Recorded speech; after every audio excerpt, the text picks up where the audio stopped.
What up, Z-Pack?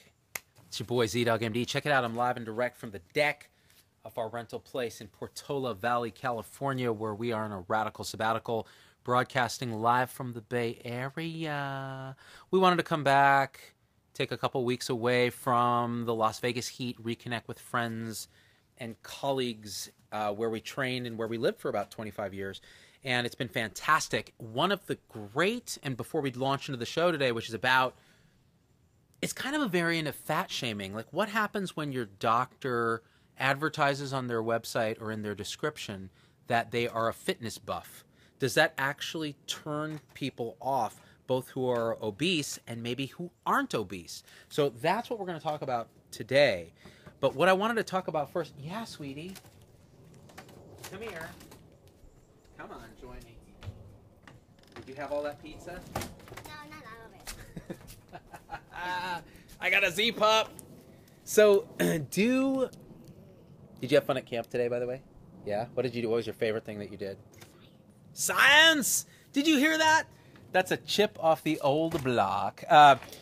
Anyway, so today, Mrs. Dog and I took advantage of an invitation from some... Nina, please don't shake the deck. You're making the camera shake. Because you're so big now. Look at this. Jump over here. Jump. Look what it does to the camera.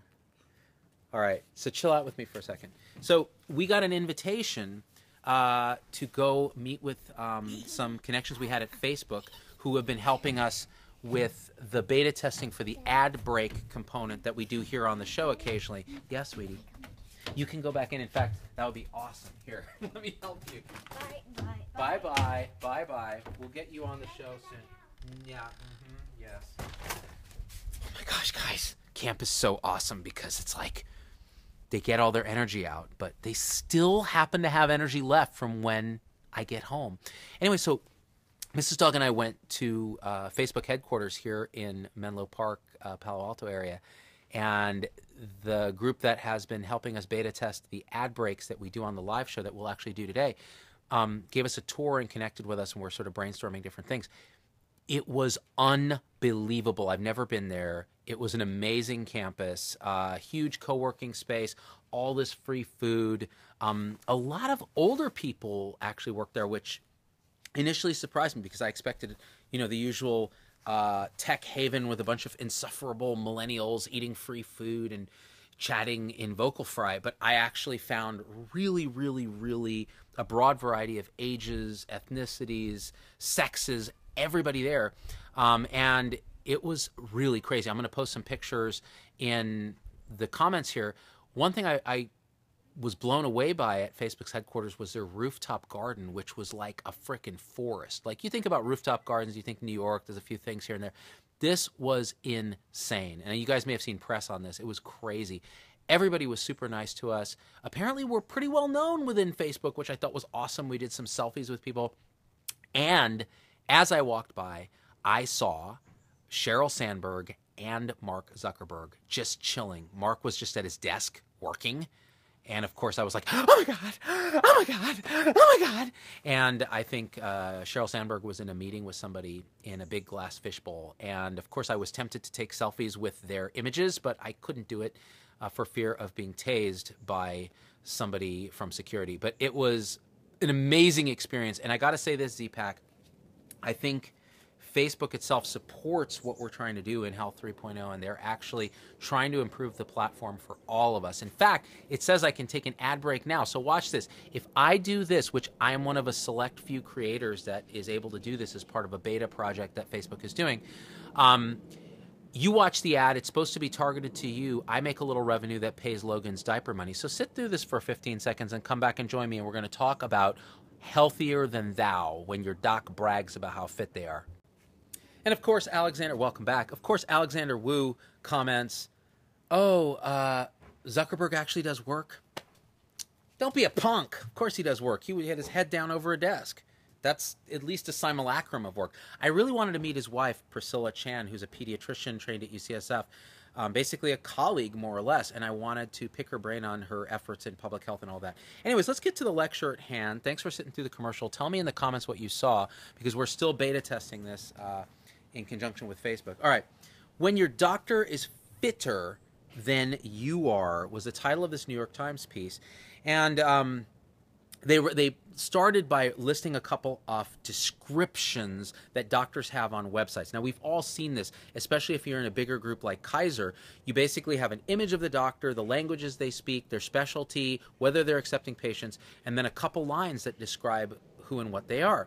Those lines are all important when you're trying to choose a doctor from a list and you don't have a recommendation or something else, some other source to turn you on to this doctor. So these couple lines are crucial. Now, here are some examples. I enjoy working at the gym, declares one profile. To keep myself fit, I like to hike, bike, and exercise, says another. And then it goes on to say these comments aren't a dating site. They're from physician online profiles and the prospective patients are viewing when they're looking for a new doctor.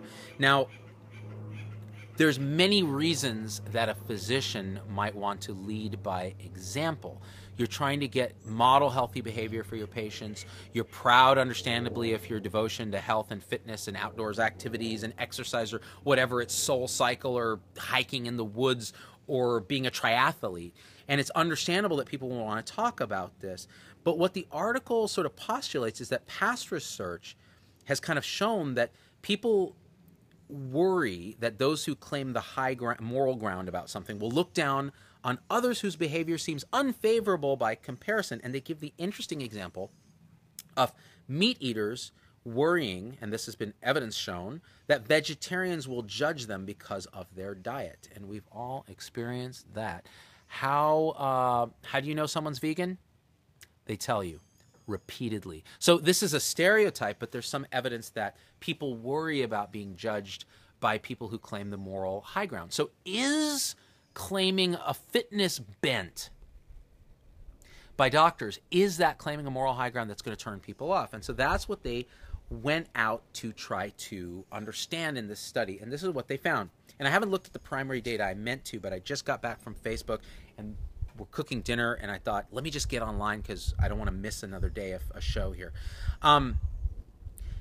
What they found is that, well, what they postulated is that people who are overweight and obese would be particularly sensitive to judgment. And it's been shown that healthcare workers have a lot of biases against people who are overweight and obese because, you know, unlike smoking or crack use, carrying extra weight around is an obvious public sort of viewed thing, whereas you can hide your other vices, you can lie about them, but it's very hard to lie about your weight.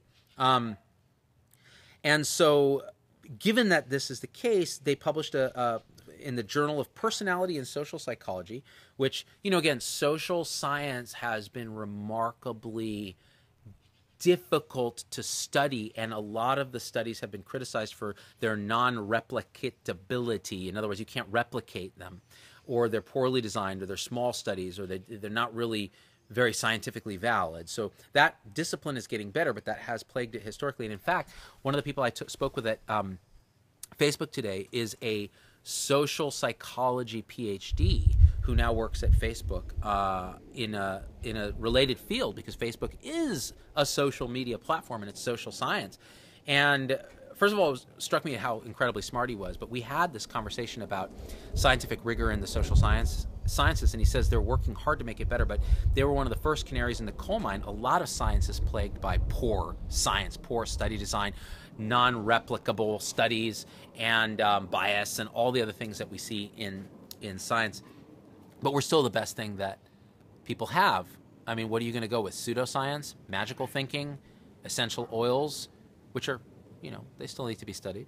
Don't get mad, essential oil people. I don't need any more butthurt in my life than I already have. So in this Journal of Personality and Social Psychology, they basically went to the website for Kaiser Permanente, which is a huge managed care organization. I have a lot of friends who work there, including Dr. Harry. And here you really have to choose from doctors based on these self-descriptions on the website, because you only get a couple sentences, and so any information you have is very consequential.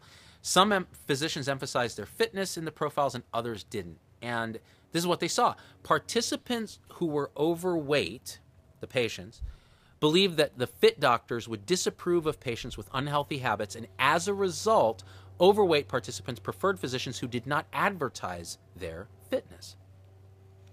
Interestingly, in the studies, doctors who emphasized their healthy habits were no more appealing to patients who were not overweight. So that's interesting. So healthcare practitioners showing off a healthy lifestyle didn't seem to draw in patients as might have been expected, and even might have driven some away. How interesting, and let's unpack why that might be. And this basically, what the conclusions of the writers are, that's a loud airplane. Doctors who advertise their commitment to fitness in their own lives can seem critical of patients with less than perfect health and inadvertently threaten patients who are struggling. Well-meaning doctors who are proud to be leading by example could be repelling exactly the people they hope to inspire. As a result, many individuals may avoid doctor's visits and not get the care they need. Okay, let me try to think about this for a second from the standpoint of the social psychologist John Haidt, who has described humans as social, intuitional, emotional creatures, not rational creatures. We strive to be rational, but really we're emotional, intuitive creatures. The elephant, that is our intuitive brain that's unconscious and conditioned and partially genetic, is really running the show, and we have this little rider who's trying to guide him, which is our neocortex, trying to make rational decisions, but really that's the press secretary, not the decision maker for the elephant. Well, what happens when your elephant is shamed by the idea that you might be overweight or struggling, and you see someone telling you how they love being in shape? And as social creatures, we worry about shame and judgment, and you would immediately and maybe even unconsciously decide, I don't want that person as my doctor because I don't want to be judged.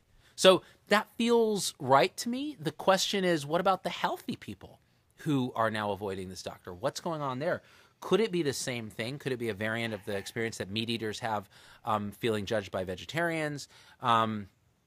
What's going on? Now, what's interesting is none of this, again, feels intuitively wrong to me, but what's the answer to how we deal with this? Because we do want our doctors to set a good example, but we don't want to feel judged or preachy, and we want to accept people where they are, meet them where they are, and then try to guide them where we think they might be healthier, happier, and in concordance with their goals, right? If they want to be morbidly obese and have chronic illness and all of that, very few people want that. But if they want that, should we accept it, even though it's more expensive for society and it costs a lot and it's damaging to the environment and whatever it is? Do we accept that? Do we accept their personal choice? So these are the questions that we want to kind of weigh. Now, where it got interesting is, so the initial findings left us wondering, this is the article, whether fit doctors could deliver their intended message more effectively and seem less judgmental by communicating that they are accepting of a wide range of health lifestyles. This echoes stories from overweight patients who report that regardless of their actual concerns, some doctors lecture about weight as soon as they walk in. So this idea of you get fat shamed the minute you walk in the office. It's just diagnosed as fat, right? So we edited fit doctors' profiles by adding simple sentences like, I believe that everyone has their own definition of a healthy life. And indeed, this follow-up experiment showed that by simply acknowledging that people have different priorities for health, fit doctors were able to honestly share their interest in fitness without alienating overweight patients. Research reveals that factors like social bonds are as important to health as weight. Recognizing expanding definitions of health can benefit vulnerable patients. Okay.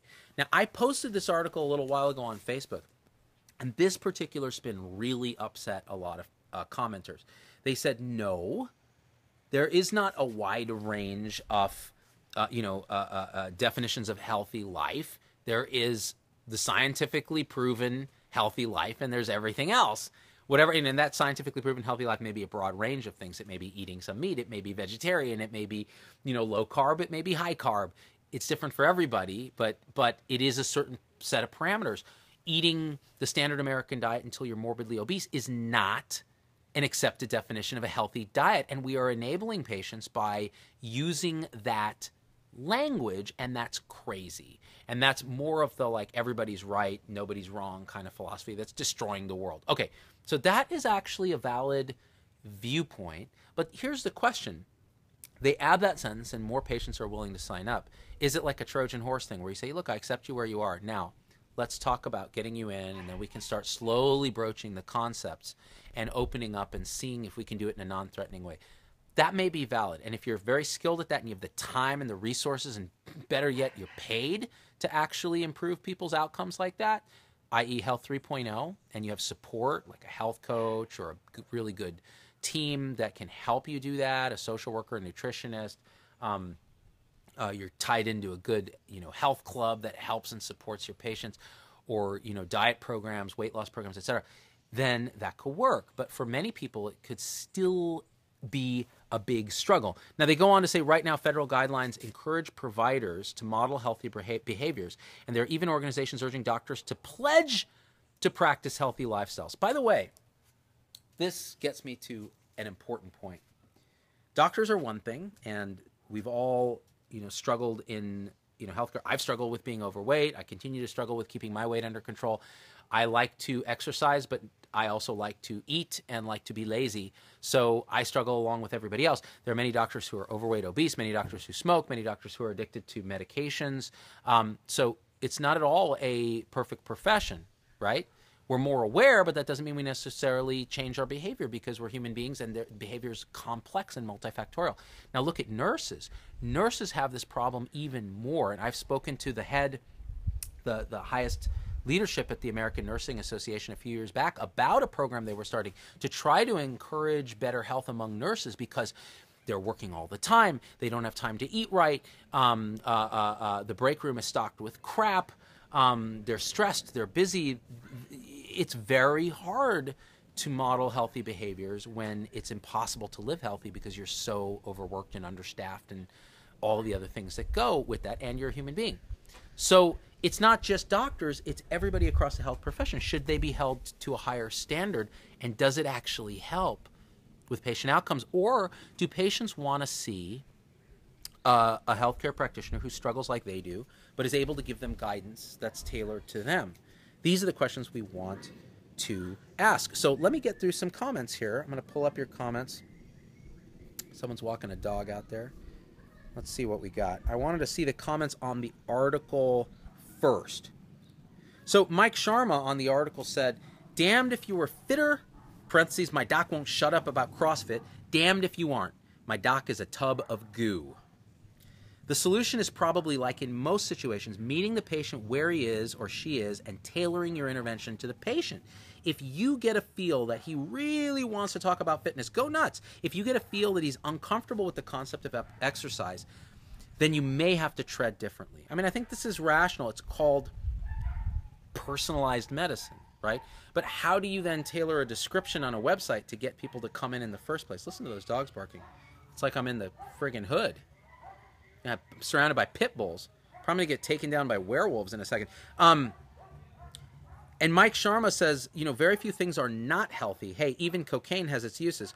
Lots of different ways to do CrossFit too. The dose makes the poison. And this is an important point as well. Now, Joyce Milligan said, I've always been overweight. I've always had trouble trying to eat healthy. I asked my doctor for some help. Her answer, a very snarky, eat less, exercise more. I said, but I also get very hungry. She looked me up and down from her size 4 scrubs and said, ha, you don't think I get hungry? And walked out. Clearly, that is not the way to address this patient. So either this doctor was overworked, undertrained, hey, sweetie, and clearly not, and I got a Z-pup here. All right, come here. Come here. You're hungry. I know we're cooking dinner. That's what we're. All the pizza. You ate all the pizza, and look how skinny you are. I'm gonna fat shame other kids by saying how skinny my baby. See, that is not the way to do it, right? Do you like to eat? I do too. What's your favorite food? Ice cream, cake. Those are my favorite foods too, and pizza. I love pizza. Okay, let me finish my talk, okay, and then I'll come in. And you're gonna have more pizza. Oh, to be a kid and have that metabolism again. Let's see, where are we here? Stephanie Hopkins, I personally agree that it can be off-putting. I'm trying to get my health in order, and also drives me crazy that people don't understand that being a stay-at-home mom doesn't mean I have crap loads of free time to work out, especially when my husband works all the time and we're struggling financially. Now, this is a classic. We don't walk in the other person's shoes. Judgment never works. Fat shaming doesn't work. But, lying to patients, being inappropriately kind is actually a cruelty. Because if we're not at least honest about stating the problem in a compassionate way, we're not going to guide our patients towards better health. And there are some objective measures of better health, right? Like being 400 pounds and smoking cigarettes. There are a number of things you could do to improve that situation that we can help guide you to slowly and non-judgmentally. All right, let me read some comments from today's group. Let me pull this up. Sorry for the people on the podcast for all the pauses in here, but, I am on radical sabbatical. Let me pull up today's show. This is how I do it on this little iPad.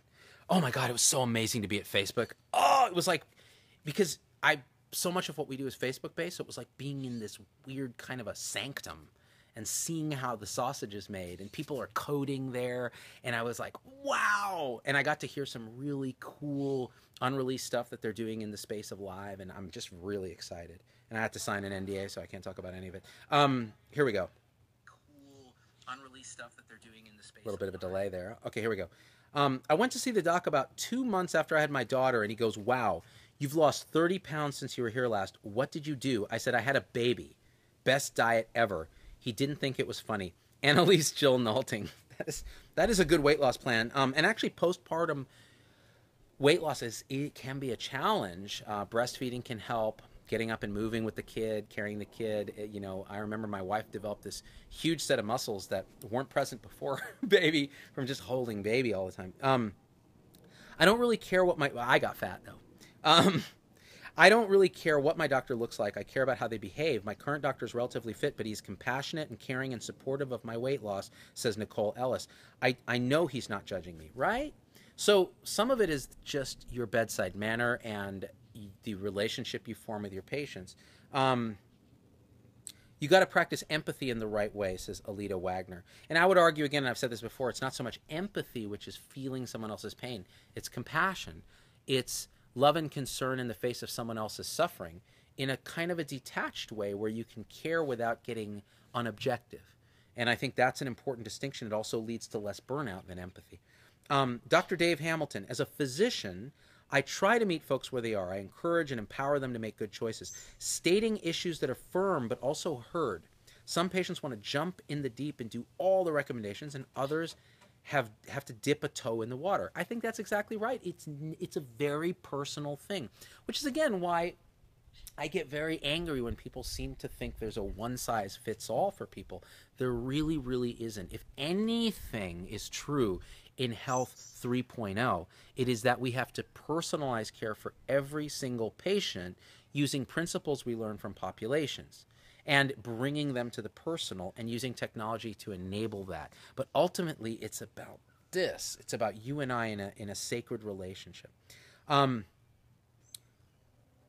Dave Berger, I don't even like going. Tired of just being told I need to lose weight. It's easier said than done. Just chuck it up to being diabetic. And this is a challenge. Many people just throw up their hands. They get frustrated.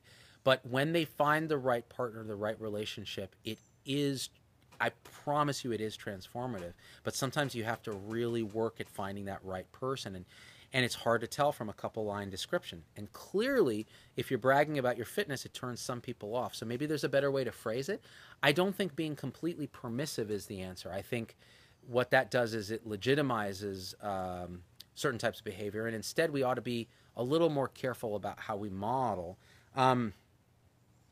I share who I am with my patients. It's so important to form a physician-patient relationship. I'm a human, and they need to see that. Jay Carucci. Now, Jay, I agree with this 100%. That's why I do this, because I think it humanizes me.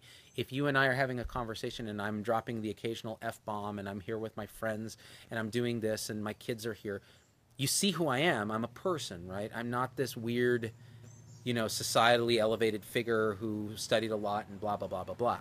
And I think that's what really can help us engage with our patients. And it looks like my wife is cooking the ribs and using the fan. Ooh, it smells good though. Look at this. Wait a second. Because I'm gonna bring this to the personal now. So there's a little vent, and oh, it smells good. Should we go in and take a look? We should go in and come on, guys, with me.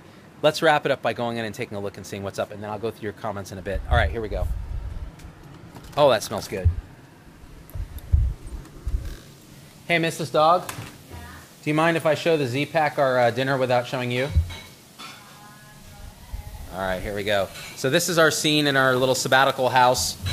We've got Z-Pup, who is doing what? Playing some kind of weird game that I don't like. Where's the other Z-Pup? Ah, the other Z-Pup, since she's from Las Vegas, she is playing the slots. This is a little pre-dinner screen time that they get to have on vacation. And then we've got, let me see here. What's this? Brussels sprouts with a little bit of ham. Ham, I didn't have bacon. No bacon, a little bit of ham. We're trying to appease the, you know, the low-carb crowd here and the vegetable crowd, but we're offending both of them. And in here, oh, these are burning a bit, huh? Z-Dog's favorite Calbee, because I put a rather sweet marinade on it. They're burning a little bit, and we didn't want to use the grill because I don't think it works really well. Anyways, guys, I'm going to go to one more ad break because, again, I'm trying to help Facebook work out the kinks in this, but also generate revenue for our show that helps us a lot. If you could, yes, sweetie. I keep getting 3 in a row. You keep getting. Ooh, you didn't nail that one. Try it again. There's a lot of skill to the slot machine, as you know. What are you playing? Oh, now she's playing like something else. Anyways, if you could stay with me for this commercial and tell me what you see, that would be tremendous. All right, guys, one of a handful of creators get to do this. Here we go. Support the show. Thank you so much for doing that. Let me hear what you guys saw in that little ad, and I'll take a look at your comments afterwards. And oh, let's take a look at this. Let's take a look at this. Hold on. Okay, that looks good. Now you're gonna flip them? Yeah. Ooh, that looks good. Let me zoom on that. Come on, hurry it up. Ooh. What? I'm hungry. Then why don't you help cook, girl? Okay, I'll burn it. Yeah. All right, Z-Pack. I love you guys. I'm gonna get to my family. Hit share, hit like, spread the word about the show. We're excited. Facebook is excited. This is a thing, guys. We're out.